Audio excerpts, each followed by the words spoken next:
What dark family secret have you uncovered? Story 1. I found out that one of my aunts had an arranged marriage. She wasn't originally supposed to be in it. Her sister was. But her sister was completely against marrying the guy. And I guess my grandma decided to persuade my aunt to take her place instead. My aunt and the man got married, moved away, and had kids. They lived far from us, so I barely saw them. It wasn't until I got older that I learned he had been abusive to her. Even years after his death, she still suffered from intense mental breakdowns because of everything he had put her through. Story 2. My dad tried to run out on my mom while she was pregnant with me. He had been embezzling money from a photography club at his workplace, which was a government institution at the time. Since he was the treasurer, it was all about to come out when the club needed the funds, so he decided to cut and run. By pure accident, my mom's brother and father caught him as he was leaving the house. My grandfather, a burly Scottish coal miner, grabbed him by the throat and told him that if he ever pulled a stunt like that again, he wouldn't live to regret it. According to the story, my dad was so terrified that he wet himself right then and there. To prevent further trouble, my grandfather paid the money back to the club so no one would find out. If the truth had come to light, my dad wouldn't just have lost his job. He likely would have ended up in jail. My mom, however, never trusted him with money again. Although they had a joint bank account, she had the bank limit his access and set up a separate account to manage the bills. She also went back to work so she could always support herself, which was incredibly rare for women in that part of rural Scotland at the time. Most women were stay-at-home moms, and there was no childcare for children under 4. Since my mom was a primary school teacher, she brought me to work with her. For the first few years of my life, I slept in a basket in the stationery cupboard of her classroom. At her funeral, some of her former colleagues still recognized me and said, "Oh, it's the baby in the cupboard." Story 3. It wasn't nearly as bad as some stories, but I never met my grandfather, even though he lived only an hour away and didn't pass away until I was around 10. He and my dad didn't get along. Turns out, drunkenly beating up your own kid can lead to being cut off. But what really set him off was the fact that my sister and I existed. He was furious that there was no one to carry on the family name, since my dad was his only son. So, he refused to acknowledge us at all. That changed when my youngest brother was born. After 10 years of complete silence, my grandfather suddenly reached out to my dad, just to congratulate him. He had also disowned my 2 aunts because they dared to move out and go to college. My younger aunt once told me how much she had dreaded telling him she'd been accepted, knowing she would be kicked out immediately, just like her sister had been. Years later, though, he reconciled with her, but only because she had 2 sons and no daughters. Anyway, joke's on him. My sister and I ended up far healthier and more successful than the male cousins he considered worthy of his love and attention. Story 4. I was the family secret. My biological parents started having kids when they were teenagers. By the time my biological mom found out she was pregnant with me, she was 21, and I was their 4th child. They quickly realized they needed to get their act together.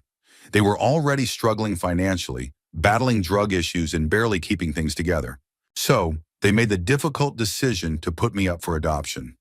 I was adopted by a loving family fairly quickly, just about an hour away from the city where I was born. By pure coincidence, I ended up returning to that same city for college. During my sophomore year, I decided to seek out my biological family. That's when I learned that my biological parents had separated right after I was born. My biological mom is still in and out of jail to this day, but my biological dad turned his life around. He got clean and sober, remarried, started going to church, and built a stable career for himself. He told his new wife about me when they first met, but he never told his other children. My siblings had no idea I even existed. Thanks to the internet, I tracked down his work number and gave him a call.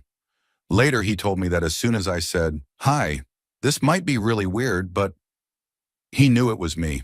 Apparently, ever since I turned 18, he and his wife had been waiting anxiously for me to resurface. They knew the day would come eventually. That evening, they sat my siblings down and told them about me. It was difficult at first, but now I'm 25, and my dad and I have a pretty solid relationship. Story 5. A couple of years ago, I found out my uncle on my father's side is a pedophile. He and his wife had been staying at my grandmother's house, taking care of her while she was going in and out of hospitals and rehab. My family and I stayed at that house with them for a year, completely unaware of who he really was. That house used to be the main spot for family gatherings. But when my uncle moved in, fewer and fewer relatives showed up. Eventually, we moved our get-togethers to my aunt's house. My uncle rarely came to those either. We already knew he wasn't allowed to keep custody of his granddaughter. He had guardianship over her at one point, but he lost it due to his alcoholism, violent tendencies, and multiple DUIs. So we just assumed that was the reason he was estranged from the family. Then the year my grandmother died, our father finally told my sister and me the real reason our uncle couldn't see his granddaughter. She had filed against him for molestation. It was a complete shock. We had lived with this man for years. We had actually liked him. But after learning the truth, it became nearly impossible to even want to be around him. Thankfully, we don't visit Arizona much anymore, so it's not really an issue. Story 6. My great-aunt and great-uncle had a baby while they were still dating. They were in love, and marriage was inevitable. But coming from a very conservative society in the Middle East back in the 1950s, they had no choice but to give the child up for adoption. Once that was done, they got married and eventually had 4 more children. That child grew up knowing the truth about his origins, but chose to keep only minimal contact with the family. To this day, he isn't invited to family events and has built a separate life with a family of his own. When my great-uncle passed away, I was told he was among the strangers who showed up at the cemetery to pay respects. None of my cousins, including myself, know what he looks like, but my dad, his siblings, and their cousins all do. Story 7. My cool uncle, the one who showed up at our house every Christmas and Thanksgiving, always friendly, always great to be around.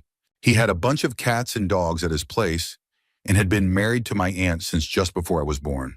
One day, my mom and I went to visit him and my aunt at their house, and there was this girl there, around 15, just a year older than me.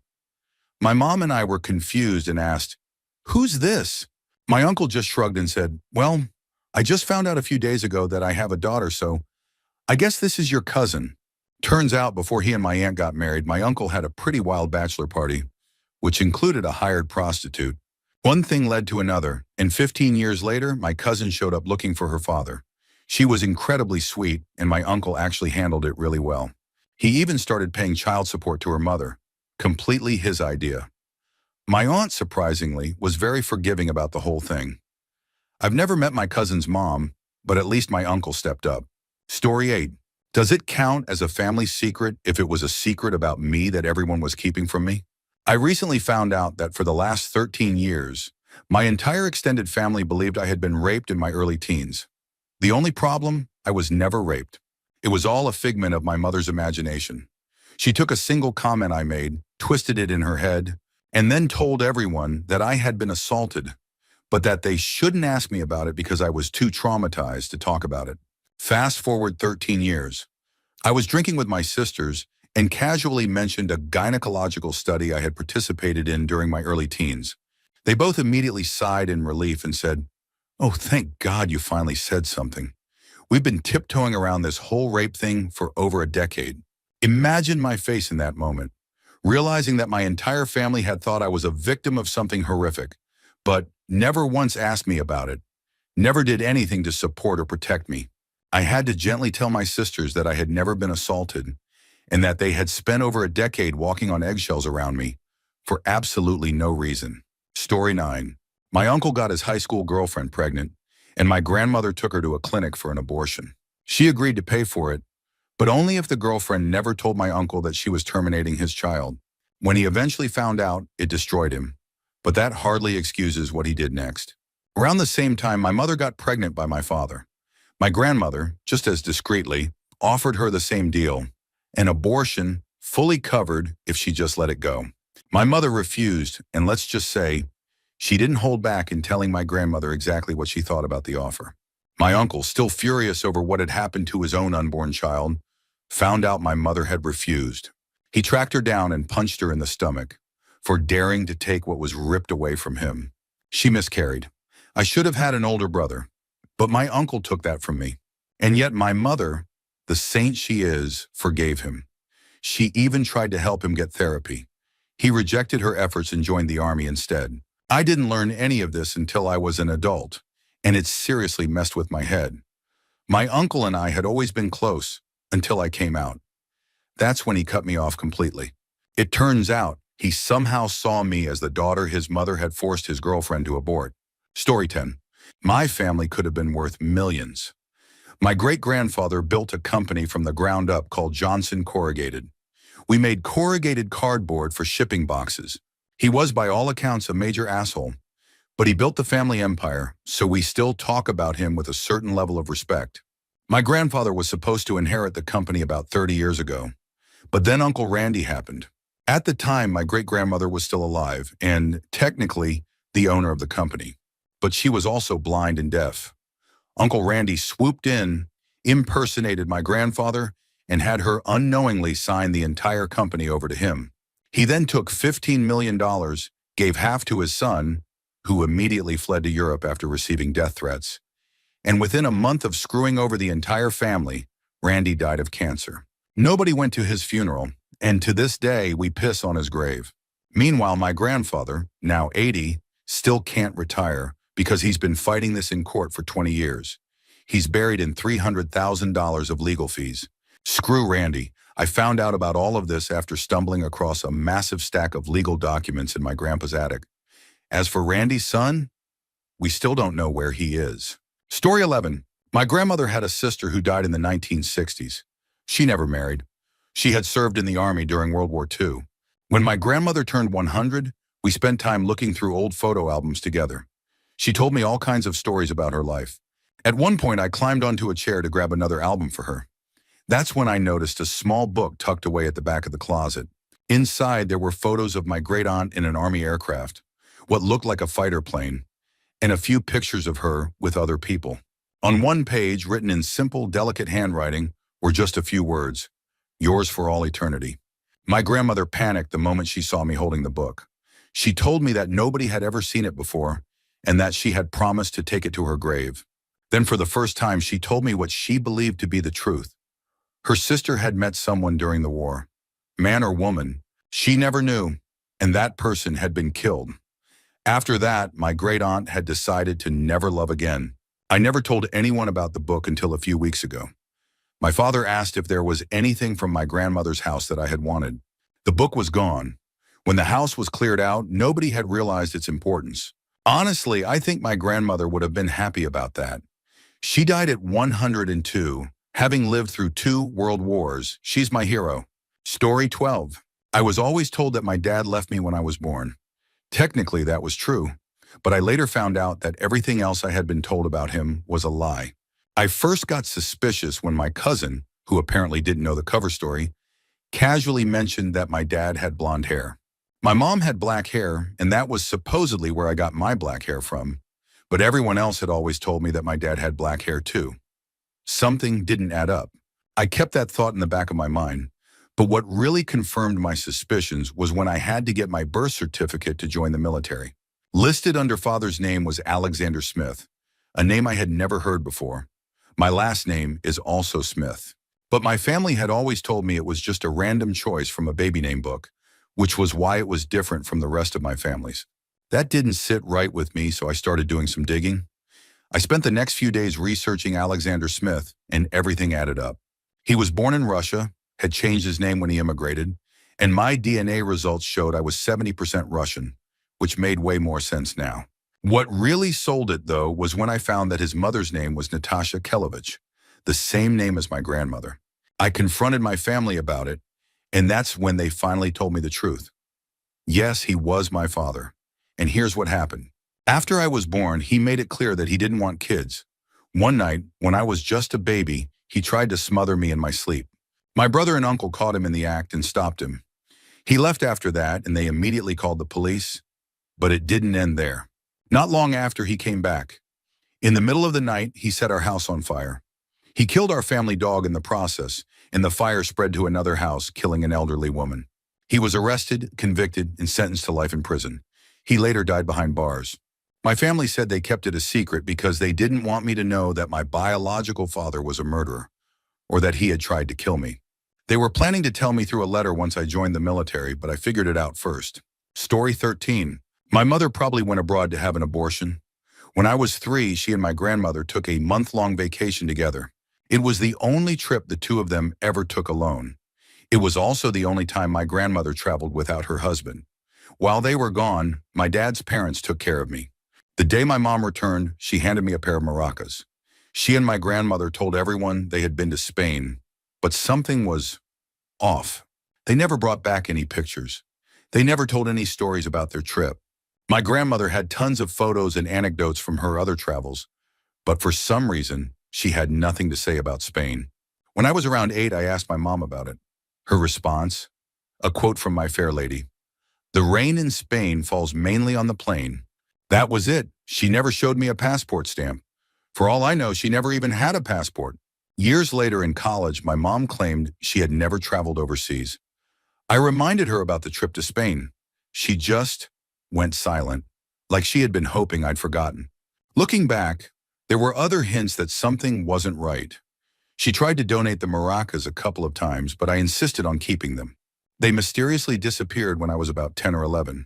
Shortly before that, I had been playing with them, and she suddenly blurted out, "Those aren't really maracas." I asked what they actually were then, and why she had always called them maracas before. She gave a couple of evasive responses before shutting down entirely. None of it added up until decades later. I realized that her trip to Spain had taken place just before abortion was legalized where we lived. Around 30% of women in the U.S. have had an abortion.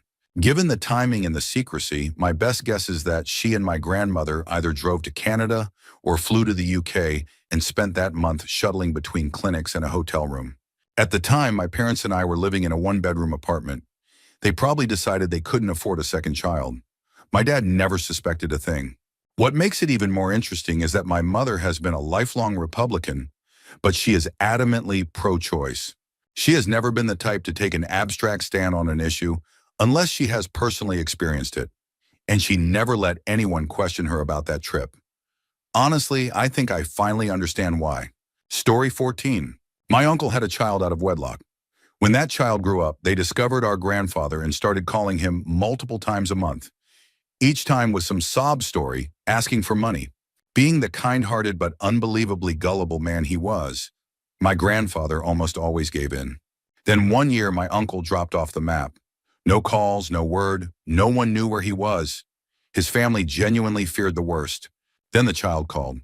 They claimed my uncle was dead and demanded their inheritance, plus whatever share he would have received from my grandparents' will. This infuriated the family. They were already grieving and now had to deal with someone demanding money. The situation escalated to the point where the child even threatened to get a lawyer to secure what they believed they were owed. And then, my uncle just showed up one day. Turns out he had run out of money, gotten into trouble with some banks, and had been town hopping to escape his debts. The lawsuit disappeared, but the damage was done. No one in my family let their kids talk to that cousin. The only time I ever met them was at my grandfather's funeral. Story 15. On my other side of the family, things were just as chaotic. When my family immigrated from the old country, prohibition had just started. Luckily for them, they already knew how to make moonshine. That's how my great-aunt became very involved in bootlegging and made a ton of money. We still have photos of her from back then, dressed in furs and fabulous clothes, looking nothing like the rest of our struggling family. She never had kids, but my grandmother had 8. To help, my great-aunt set up a significant trust fund for my mother and her siblings, meant to pay out when my grandmother passed. The problem? The oldest sibling, my uncle, was a lawyer. He was put in charge of the trust and a whole lot of other family money. Everything seemed fine. He had nice cars, took ski trips, sent his kids to expensive boarding schools. He appeared successful. Then his drinking got out of control. By the time the family started asking questions, the trust should have been worth about $1.5 million, with 5 siblings left to split it. That was serious money. But at my grandmother's funeral, tensions boiled over. A conversation about the trust fund nearly turned into a fistfight between my uncles. That's when the truth came out. My uncle hadn't been a successful lawyer. The vacations, the private schools, the luxury lifestyle, all of it had been paid for with family money. The trust fund was gone. Story 16. During World War II, my great-grandmother had an affair with the mailman while her husband was away at war. She got pregnant. To save her marriage, she decided to give the baby up for adoption before her husband returned. Somehow, she managed to keep it a secret for decades. No one found out until she was on her deathbed. That's when she finally told her 2 daughters, who had been born after the baby was given up, that they had an older brother out there somewhere. In the early 1990s, those 2 daughters hired a private investigator to track him down. When they finally found him, they waited in the parking lot outside his workplace, then approached him as he was leaving and told him, "We're your sisters." That was the first time he ever learned about them. My dad remembers going to a Christmas party with them when he was a child, but that's about it. They lost contact over time. I've never met them, but the whole story still fascinates me. Story 17. When my dad was a teenager, his best friend committed suicide right in front of him. I never understood why my dad was so against toy guns when I was a kid. One day, my neighbor gave me a cap gun he didn't want anymore, and we started playing with it outside on the porch. My dad lost it. He ran outside, grabbed the gun out of my hand, smashed it on the porch, and told me to go inside. I was scared, but more than anything, I was confused. I had no idea why he was so upset. Years later, I found out the truth. When my dad was a teenager, he had been hanging out at a friend's house with a group of people. At some point, his friend left the room, went upstairs, and came back down with his dad's gun. Without warning, he put the gun to his head and pulled the trigger right in front of everyone. When I found that out, I finally understood my dad's reaction that day. Seeing me and my friend playing with toy guns must have triggered memories of the real thing. Was his reaction excessive? Maybe. But knowing what he had witnessed, I don't blame him. Story 18. Aside from all the abuse on my mom's side, I don't know much about my dad's side, so I can't accurately comment on them.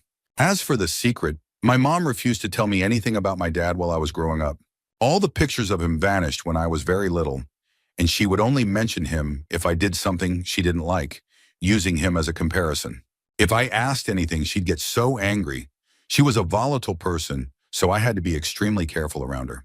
Once I was old enough to start asking whose names were on his grave alongside his, we never went back. I knew my dad worked for an electric company, that he had been in the army at some point, and that he was scared of flying. That was it. Mom told me they had been married for 10 years and that he was 10 years older than her. Eventually, I found out I had an older half-brother. She only told me to mess with me right before important exams, hoping I wouldn't pass and move away from home. Luckily, it didn't work, and I escaped. Last year, an awesome Redditor helped me out with some information I needed. I had to find out how old my dad was when he died. The only person I could find was a man born in 1927. Way too old to be my dad. Nope, that was my dad. He died a few months before I was born, and it was now confirmed. He passed away just a few days before my mom's birthday at 61 years old. He and my mom had married 3 years before I was born, a year after his first wife died. I also found out my brother is 29 years older than me. And then I discovered I have an older sister who is 36 years older than me. She's the same age as my mom. So freaking wrong. My dad was older than my mom's parents. I'd like to give this story a happy ending, but I've been too scared to contact my relatives. I remember my brother, him screaming at my mom, beating her up, vandalizing her car. He never hurt me as far as I remember. I also recall me and his son hiding outside a room, asking each other why our parents couldn't just get along. I don't blame my brother for hating her. I don't like her much either. As for my sister, I heard she wanted to be in my life. Mom used to call her my aunt, but she was deeply religious, and Mom cut her off. I know where my brother lives. I found his son online. I even found my sister's church. But I've been too much of a coward to reach out. Mom always told me they didn't want me, and I'm inclined to believe her. Her relatives made sure I knew I wasn't wanted, and she made sure I knew she didn't want me either. I don't expect them to be any different. Story 19. I found out that my family was involved in some really bad stuff connected to Mexican gangs. Things like distribution and even some deaths. I discovered this when my brother's dad was found dead the day he got out of prison. My mom was talking to my aunt about it. They were speaking in Spanish, thinking I wouldn't understand. But they didn't know I had been learning the language. Growing up, my siblings and I never learned Spanish, so whenever the adults didn't want us to pick up on something, they would switch to it. But that time, I understood them. After that, my uncle went to where the incident took place. About a month or so later, a couple of people our family knew either went missing or were found dead. Later, I asked my mom about it, and she admitted that our family had been involved in this shady stuff long before my grandmother even migrated from Mexico. It finally made sense. Why we moved every 3 to 6 months. Why my uncle and grandma commanded so much respect from strangers I'd never seen before. Why we got so many freebies from people. People knew me before I had ever even heard of them. Me and my siblings aren't involved, but 4 of my cousins are. Story 20. My grandfather was actually my great-uncle, and my great-uncle was my real grandfather. To make this less confusing, let's say there were two brothers, John and Harry. John had a good job in America and was back visiting the old country. Both brothers attended a football match and met my grandmother Rose. Rose was really into Harry, but John was the one with the stable job in America. So when John asked her to marry him and move to Boston, she agreed. John and my grandmother got married, and she had 3 of his children. Their marriage turned out to be less than great. Go figure. And after 10 years of no children, Harry moved to America and started living with them. Then suddenly my grandmother was pregnant with my father. Fast forward many years later, and during a drunken confession, Rose admitted to someone that she really loved my father's real dad. John always treated my father poorly, and eventually we put the pieces together. By that point, it was pretty clear that John and Rose weren't sleeping together anymore, so he definitely knew my father wasn't his. But being a good Catholic, he just put up with it. So there's my family's Jerry Springer level secret. Story 21. I was always told my dad was a mild-mannered internet entrepreneur and that my grandfather was a happy-go-lucky retired used car salesman. I had never in my entire life seen my dad even raise his voice. And to this day, my grandfather is the nicest, sweetest, most thoughtful man I've ever met. I was in my early 20s when I found out the truth. My dad got arrested 2 states away, trying to complete a 6-figure drug deal. I met my grandpa for lunch to try to make sense of it all, and that's when he told me everything. Turns out my dad was a big-time drug dealer with clients in 5 or 6 major cities. And he got into it using my grandfather's connections because, as it turns out, my grandpa used to break people's legs and rob stores for the Detroit Mafia in the 60s and 70s. To this day, we don't talk about it much. When my dad got out of prison, we all just pretended like nothing had happened. I only brought it up for the first time a few days before Christmas. I had just watched The Irishman and started thinking about how my grandpa had run with the Detroit Mafia at the exact same time Jimmy Hoffa disappeared. I casually mentioned the movie. My grandfather said he hadn't seen it yet. I prodded a little more. He just waved his hand dismissively and said, "I heard the same rumors everyone else heard. I guarantee the only people who know what happened are the ones who were there." And that was the end of that conversation. Story 22. My uncle was always smart, fun, and kind. I haven't seen him since I was a kid, and I always wondered why. A few years ago, he killed a woman and fled. He's missing now. According to the police, he was high and sitting in his car when it happened. The window was rolled down, and a woman, most likely a prostitute and also high, tried to get into his car through the window for some reason. He tried to drive off, but she clung to the car. I don't know exactly how she died, but I assume her hanging onto a moving car had something to do with it. It's really sad. He was a genius, a great artist, and an all-around good guy, at least from what I remember. He used to do magic tricks for me, and once gave me a small statue of a fairy and a dragon for my birthday because I had told him I liked dragons. I miss him. I hope he's okay. Story 23. I'm going to be as vague as possible due to how recent this is. One morning, a family member's house burned down, and they went missing immediately after. We didn't know if they were dead or alive. There was no sign of them, their vehicle, or their pet. The pet was assumed to have died in the fire, but the fire department told us they can usually smell when an animal burns, and they hadn't picked up that scent. A couple of days passed, and we were in full missing person mode. Family, friends, and police combed through back roads, trails, and all the usual places. Then we got a report. Someone matching their description had shown up at a charity in a nearby town with a vehicle and pet that matched the description. The person claimed they had been kicked out by a spouse and left with nothing but a bathrobe and slippers. This person had been around my entire life, and I had never seen them wear a bathrobe, not once. I didn't even know they owned one. We took a bunch of photos to the charity, and they confirmed beyond a doubt that this was the person who had been there. They also reiterated the bathrobe and spouse story. One problem, this family member was never married. Then the most damning evidence surfaced. Footage from 2 different gas station surveillance cameras showed that at 7 a.m. on the morning of the fire, they had purchased $15 worth of gas in a jerry can and a lighter. By 11 a.m., they were seen filling their vehicle's gas tank. The fire had been reported at 10 a.m. The last confirmed sighting of them was at 11 a.m. We had no leads until we got the biggest one of all. A motel in a town a couple of 100 kilometers away contacted my mother after finding a note left by a guest. This person had been staying there for 4 nights with their pet. But because road conditions were bad and they had run out of money, they were heading back home. They had left their pet behind with instructions to either call my mom or find it a good home. My friend and I floored it to the town, picked up a very confused critter, and hadn't even made it home yet when I got a call. I was driving, so my friend answered. It was the police. They told her to give me the phone. When my friend explained that I was driving, the officer simply said, "Give him the phone anyway." That was when I knew this was serious.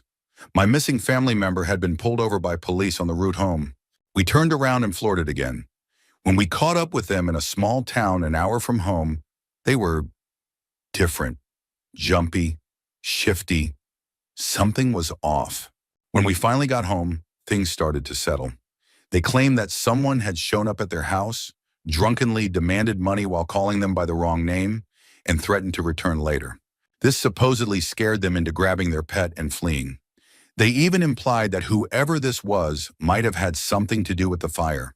That would have been almost believable, except later they admitted to the investigating officer that the entire story was fabricated. The fire marshal ruled the fire accidental. A lamp, one that had been in place for about 30 years, had somehow fallen onto the bed, shattered, and ignited the mattress. The fire destroyed the bed and most of the room. A month after the fire, this family member crashed their vehicle into a large tree and was hospitalized. Then about a month after that, they came extremely close to taking their own life. The only reason they survived was that my mom heard their strangled breathing in time to get them help. They were rushed to a local hospital and then transferred to a larger one in the next major city, where they were stabilized. It was ruled an attempted suicide. In the end, we don't say it outright, but we all seem to have come to the same subconscious conclusion. They started the fire. They likely used the jerry can and lighter, set the bed on fire, and fled with their pet, leaving behind the bathrobe and spouse story while the house burned. We have no idea why. Between the made-up story, the evidence, the conveniently saved pet, and their desperate attempt to run from everything, we're left with a lot of questions and not a single answer. Story 24. My grandmother shot and killed my grandfather. He was very abusive. The first time she saw me after I was born was in prison. She pleaded no contest and was sentenced to 5 years. No one really talks about it, for obvious reasons, but I have a lot of questions. I've heard conflicting stories about the type of gun she used and how many shots were fired. The only thing everyone agrees on is that the last thing he said was, "Come off it, woman." Immediately after the shooting, she was hospitalized for a mental breakdown. Her brothers were all in the military, and at their funerals they received the 21 gun salute. Every time she shakes like a leaf with each shot. Then there's my dad's third wife. She committed suicide a few years ago. They had gotten into yet another fight, and he went to sleep at his shop at work. She kept texting him, saying she was going to kill herself. According to him, he didn't respond. We live in a small town, and word spread that my dad had killed her. At first, I defended him. My dad is an alcoholic, and their relationship was mutually abusive, filled with mental health issues. But I never thought he would kill her. Then about a year ago, he was talking to my sister about how good life with his fourth wife is. And then he said, "If I had known how good life could be, I would have killed that bitch sooner." I don't know what to think anymore. Story 25. One night, someone dropped a photo album off at my house. When I looked inside, I saw wedding photos of my mom, but she wasn't marrying my dad. She had never told me she had been married before. I didn't want to bring it up in case it was a sensitive topic, but my curiosity got the best of me. So I asked my dad, they're divorced, hoping for an answer. He told me I needed to talk to my mom about it, and then he told her I had asked. That's when I found out the truth. My mom had married a man who was a severe alcoholic. One night, while drunk, he caused a fatal accident and fled the scene. He was caught, sent to prison, and their marriage was annulled. She never talked about him again. Then while researching my family tree, I found something else. My grandparents on my mother's side had a third child, one I had never heard about. He was born with severe birth defects. Back then, people didn't know how to care for babies with special needs, and in many cases, it was seen as shameful. Instead of raising him, my grandparents put him in a group home and never visited him again. He died there, alone. It's heartbreaking. Story 26. One night, while my dad was tipsy, I started asking questions about my mom. My brother and I were adopted as babies from different families, so our adoptive parents are the only ones we've ever known. Later, my mom left my dad for someone else. I wanted to know why. Turns out it had to do with drugs and money. My dad used drugs recreationally, but my mom needed them. The man she left him for was also a user, and apparently the two men were in some kind of twisted competition for her. Imagine adopting two kids with someone, only to leave them for another addict. Then my dad told me something even crazier. My mom had embezzled a ton of money from different places and had never been caught. She was the kind of person who could pass as a nice gal. No one ever suspected her. He also told me that she destroyed a lot of families with her manipulation. When I asked for details, he refused. He said he didn't want me to think too negatively of her. My dad is a good guy. He just got the worst possible hand in life. Story 27. When I was about 2 years old, my dad found out that my mother was cheating on him. They decided to divorce, but during the process, they still lived together because of me. Until I was 19, that was all I knew. By then, I had moved in with my grandparents because of my dad's alcoholism. One day, my grandmother and aunt showed me a letter that had arrived a couple of weeks earlier. That's how I learned I had a half-brother I had never known about. Initially, my brother and his adoptive mother had been looking for my mother, but unfortunately, she had taken her own life when I was 11. So they found me instead. I was elated. My brother is 2 years and 7 months younger than me. That meant he must have been conceived right around the time my dad found out about the affair. The real kicker: my mom had been pregnant with my brother the whole time she was living with my dad and me, and he never knew. Then one day she just told him straight up, "I'm going into labor." Talking to my dad about it was tough because it completely broke his heart. But my brother's adoptive mom ended up buying me plane tickets so I could meet their family. It was one of the best things that has ever happened to me, and he looks so much like my mom. Story 28. This goes back a while. Back in grade school, there was this one girl from Great Britain. She was very proud of her British heritage and openly supported the British crown. I remember that while we were learning about the Revolutionary War, she actually criticized the Americans. One day during science class, we were talking about her British background. Jokingly, I said that since her ancestors were British, they probably came to India, where I'm from, and did something bad to my family. For me, it was just a joke. For her, it turned out to be a little more personal. She casually mentioned that her great-uncle had been a leading general in the British Army. As we kept talking, she revealed that he had actually worked in the same district of India that my family is from. In India, a district is like an American county. And then came the real shock. She admitted that her great-uncle may have murdered people back in the early 1900s. She had taken an ancestry DNA test earlier that year and found a list of last names belonging to people her grandfather could have killed. My last name was on that list. Later that day, I went home and asked my dad if any of our family members had gone missing in the early 1900s. He had a faint memory of something his own father, who was born in the 1930s, had told him. His uncle, my dad's great-uncle, and my great-great-uncle had once traveled to the main city in our district for business and never came back. Our family had always been very hush-hush about the incident. They never talked much about it. I don't know what really happened to my great-great-uncle, but whenever I see that girl, I wonder, do we share a connection that goes back generations? Story 29. I suppose the secret is me. I'm adopted. Not a big deal. My biological mom was a middle school kid. My biological father wasn't. Catholics don't tend to go for abortion. They also don't tend to put kids up for adoption. Guess this was a special case for both. My bio mom was a child who was raped. If it were somehow possible to rewrite time, I wouldn't have blamed her for aborting me. But I'm glad I'm here. A lot of adopted people eventually go looking for their biological parents. I promised myself I would never do that. I figured it was the least I could do for her.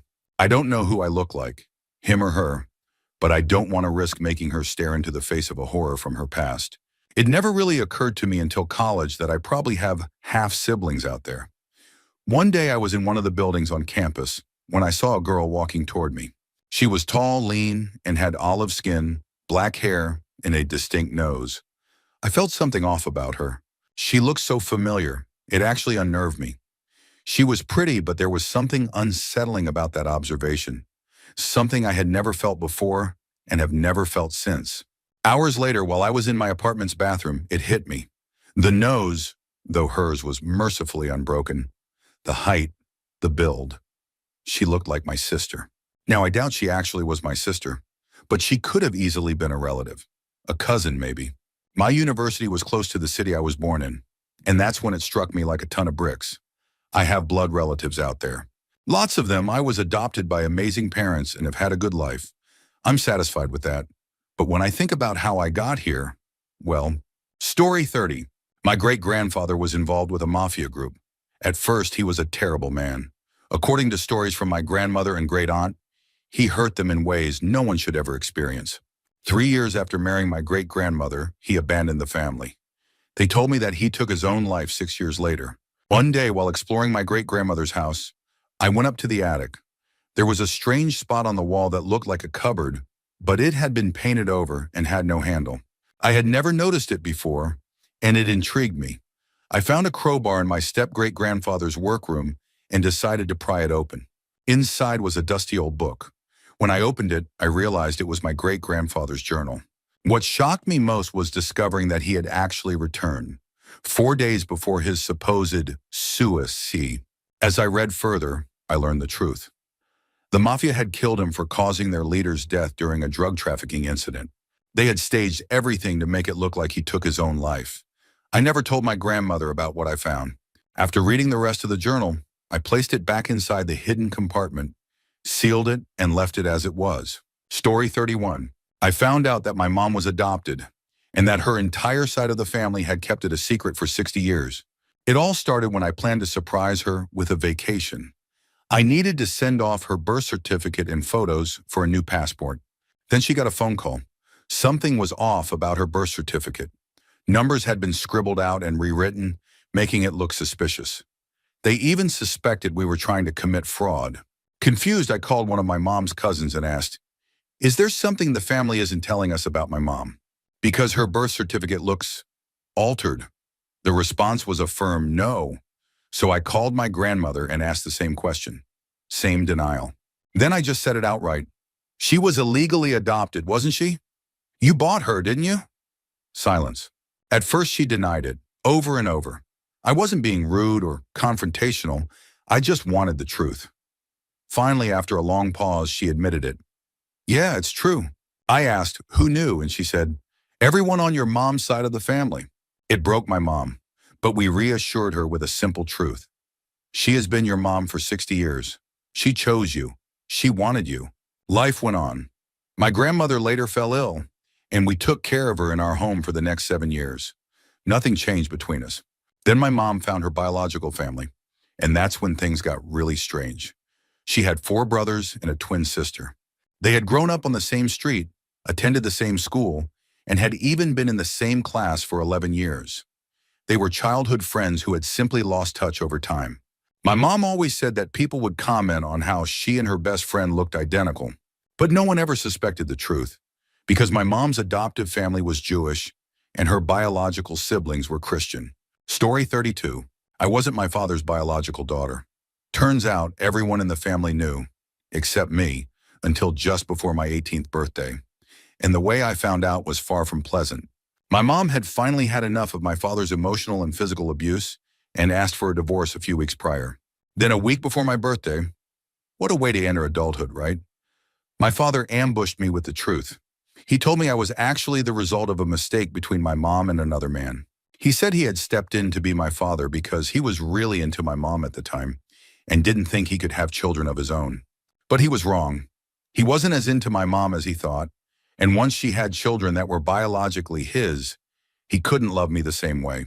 Deep down, I had always suspected that he wasn't my real father, but his family adored me, and I loved them too. That was the part that hurt the most.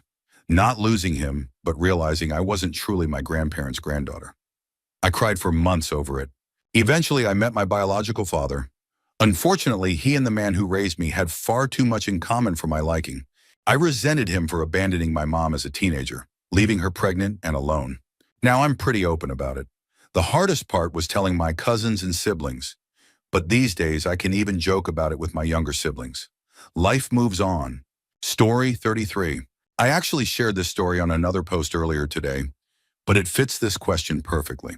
When I was 18, the police showed up at my door late one night and took me to the station for questioning. I had no idea why. Once there, they kept asking me about my dad. He worked across the country and wasn't supposed to be home for a few weeks, so I guess they were trying to get whatever information they could from me in the meantime. Eventually, they told me the reason. A family member had come forward accusing my dad of harming her when she was only 5 years old, whenever she would sleep over at our house. At first, I thought, there's no way that's true. I had known him my whole life. We had always been incredibly close. But in the weeks leading up to his return, the more I thought about my childhood and my dad, the more unsettled I became. Something deep down told me it was true, but I didn't want to believe it. Even my husband was frustrated with me. He couldn't understand how I could ever think my dad was capable of something like that. My dad had always seemed like the nicest person in the world. He had done so much for us. Then my dad finally came home. The police were involved, and to everyone's shock, he proudly admitted to everything. Worse, he laughed about it. He even joked that the people he worked with knew what he had done, that it had been an open secret. Just another thing to laugh about. His reasoning? It is what it is. He actually believed that children weren't capable of feeling negative emotions, something he had told me many times in my life. To say it broke me is an understatement. It destroyed my ability to trust anyone. You can know someone your entire life and never truly see the monster hiding underneath. And then came the biggest insult of all, the so-called justice system. He was sentenced to just 9 months in jail, but for some reason, he was allowed to keep his job. He worked 3 weeks at a time, then came home and spent weekends in jail. During his sentence, they gave him a private room so he wouldn't have to interact with other inmates. No one could touch him. In the end, he barely served a month before they let him go completely free. Story 34. I believe this happened in my great or great-great-grandmother's family. There was a family with young twin girls around 5 years old. One night, as punishment, one of them was sent down to the barn for a sort of timeout. Later that evening, the parents saw the other twin in the house at different times and assumed they had seen both of their daughters. Believing they were both inside, they went to bed. The next morning, they made a horrifying discovery. They had never brought the other twin back in from the barn. She had frozen to death overnight. The father took responsibility and was sent to prison. I didn't learn about this until a year or two ago when it was casually brought up in conversation. The rest of my family had just assumed I already knew. It's heartbreaking, but it also makes me wonder, what kind of environment were these girls growing up in? That one of them would rather freeze to death than disobey her parents. That the parents didn't make sure to tuck in their 5-year-old children before bed. And that the twin inside never spoke up about her sister still being outside. Story 35. My mom's side of the family is pretty big. I have 1 uncle and 4 aunts. When I was between 14 and 16, one of my aunts, I'll call her B, and my 2 cousins distanced themselves from the rest of the family. Anytime they did interact, there were massive arguments. They especially avoided my grandfather. When I was 16, my grandfather passed away from bowel cancer, along with other complications. When his funeral came around, I was upset that B and her kids, both of whom were out of school by then, didn't attend. When I asked my mom why, she just said that B had an argument with my grandfather and was being dramatic. My dad simply said he preferred to stay out of my mom's family drama. A couple of months later, I arranged to meet up with my cousins at a park. It was great to see them again after so long, but I had to ask, why had they distanced themselves? And why didn't they come to the funeral? My oldest cousin immediately tensed up. It looked like she wanted to be anywhere else. She just said, "I'll tell you another time." About half a year later, she invited me to dinner and to see her new place. I was excited and promised myself I wouldn't bring up my grandfather or any family drama. But something felt off.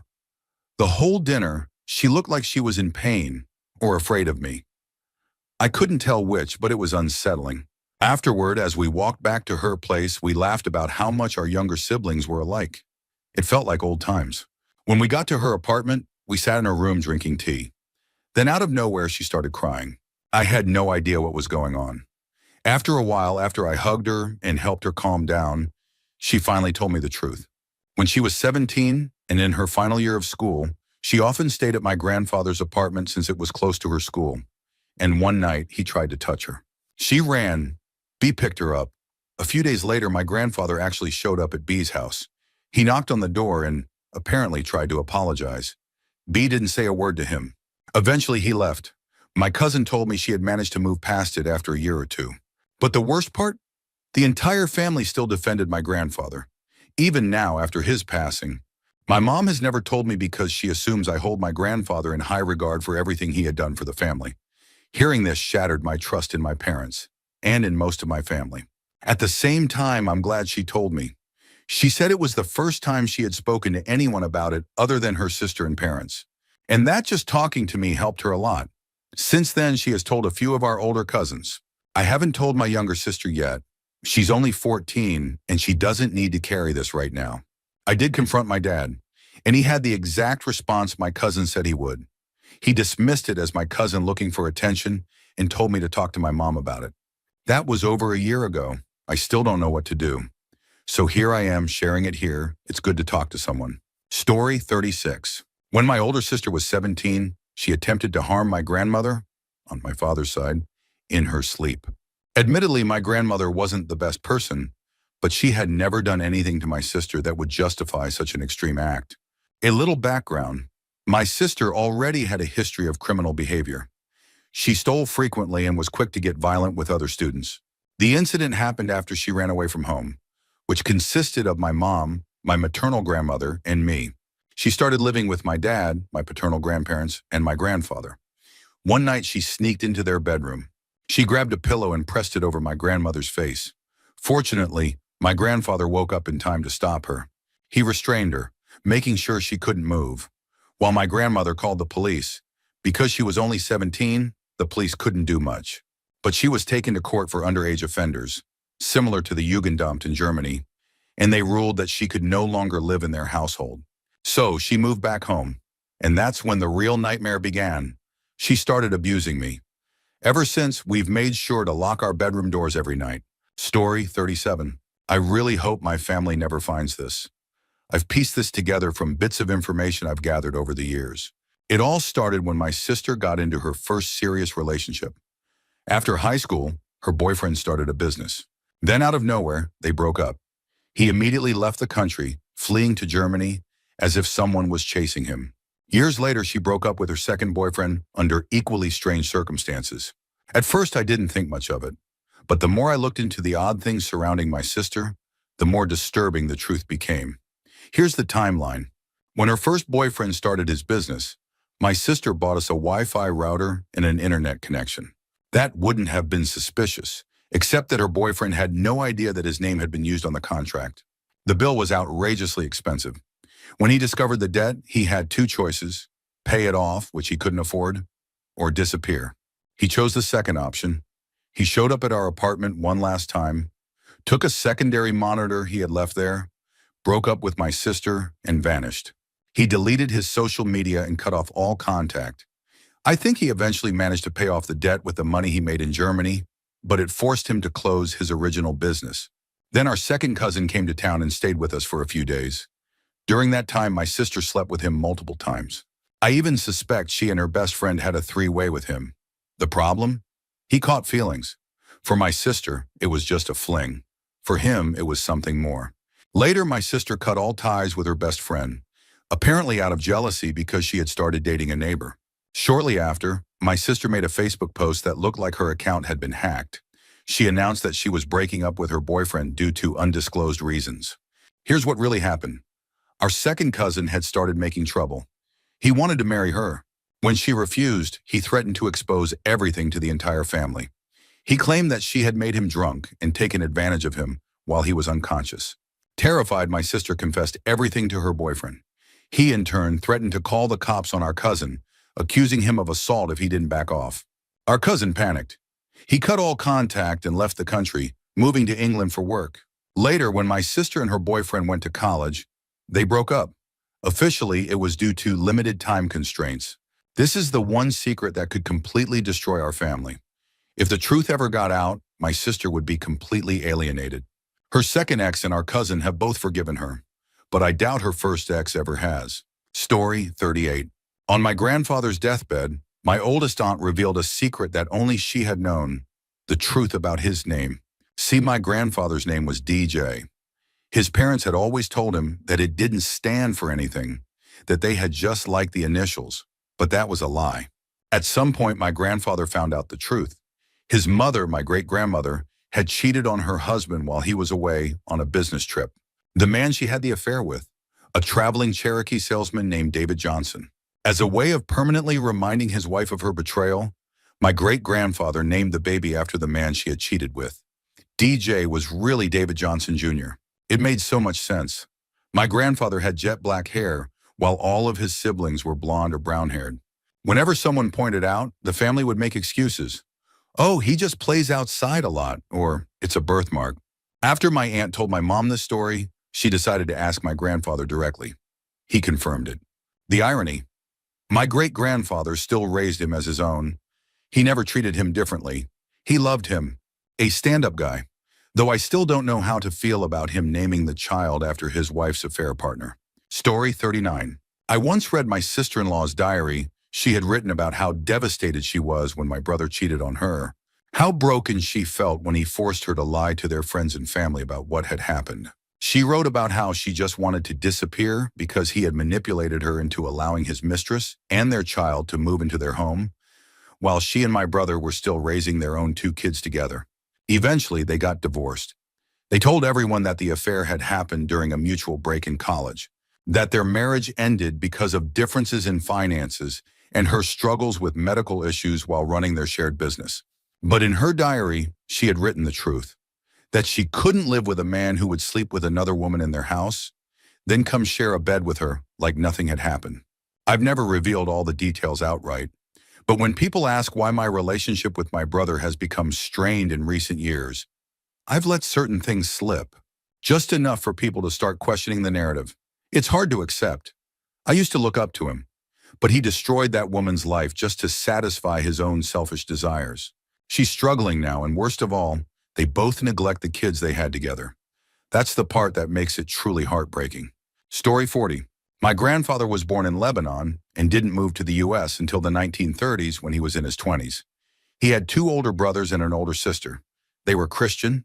When my grandfather was around 10 years old, maybe younger, maybe older, I was never able to get the exact date, his sister secretly started seeing a Muslim man. Given the time and place, this was considered a major scandal. Somehow the secret got out. I don't know exactly how the family reacted, but it was definitely not good. In the end, she ran away to be with him. Her 2 oldest brothers, my grandfather's brothers, were furious, more than anyone else in the family. Even their parents, while upset, didn't react as severely as they did. Determined to bring their sister home, the brothers tracked her down. It took time, but eventually they found her. By then, she had a newborn son. What happened next is horrific. The brothers stormed into the house armed. They dragged the man outside and, in a fit of rage, one of them took the baby from their sister and killed him instantly. Then they beat the man nearly to death. As he lay on the ground, barely conscious, he cursed them, cursed their entire bloodline until the end of time. They shot him in the head. After that, I don't know what happened. My grandfather told me this story only once. He got very emotional, so I didn't press him for more details. I was only 10 or 12 at the time, and to be honest, I was terrified. Years later, my grandfather left Lebanon and moved to the U.S. He built a life for himself, met a woman of Lebanese descent, and settled into a very normal existence. This was the only time he ever mentioned having brothers. Before that, all I knew about his sister was that she was beautiful, that he had loved her deeply, and that he never forgave himself for not being able to take her with him when he left. Story 41. My grandfather on my mother's side of the family was always portrayed as this godlike figure, someone deserving of deep reverence. My mother, grandmother, and brother idolized him. He passed away when I was about 3, and for most of my life, I noticed one thing. My father hated him. And I don't mean simple dislike. If cancer hadn't taken my grandfather, my father might have at some point. That's the level of hatred he had for him. I always knew something wasn't right. My family rarely talked about their past. The only thing they consistently discussed was my grandfather, and even then, a lot of the stories didn't add up. Some contradicted each other, and there was no sign of the money or belongings we should have inherited when he passed. The truth came out when my parents were planning a particularly ugly divorce. That's when my father finally told me who my grandfather really was. He had abandoned his first wife and 15-year-old daughter so he could pursue my grandmother, who was also 15 at the time. He pretended she was his daughter until she was legally old enough to marry him. He never worked, forcing my grandmother and their kids to live in abandoned movie theaters and rundown homes, all while convincing them they were living in luxury. It only got worse. He spread vicious rumors about one of his own children, falsely claiming they had HIV/AIDS in the early 80s, when stigma around the disease was at its peak.